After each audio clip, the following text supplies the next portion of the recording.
வசதி பெற அமைச்சர் அல்லது எம்எல்ஏவின் பரிந்துரை வேண்டுமென ஆர்டிஐயில் வந்த தகவலால் 75 ஆண்டுகளாக பேருந்து வசதி இல்லாத கிராம மக்கள் அதிர்ச்சியடைந்துள்ளனர்.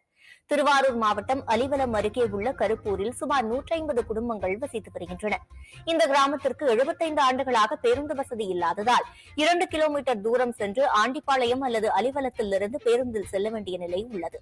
இது தொடர்பாக மாவட்ட ஆட்சியர் உள்பட பலரிடம் மனு அளித்தும் நடவடிக்கை எடுக்கப்படாததால் அப்பகுதியைச் சேர்ந்த முத்துக்குமார் என்பவர் தகவல் அறியும் உரிமை சட்டத்தின் கீழ் விண்ணப்பித்துள்ளார். அதில் கருப்பூர் கிராமத்திற்கு பேருந்து சேவை வழங்க போக்குவரத்துத்துறை அமைச்சர், சட்டமன்ற உறுப்பினர், ஊராட்சித் தலைவரின் பரிந்துரை வேண்டுமென வட்டார போக்குவரத்து அலுவலர் பதில் அளித்துள்ளார். மாவட்ட ஆட்சியர் குலதெய்வ மனுவில் கேட்டதுக்கு எந்த வித பதிலும் இல்லை. அது சம்பந்தமா நாங்கள் ஆர்டிஐல மனு போட்டு பதில் கேட்டா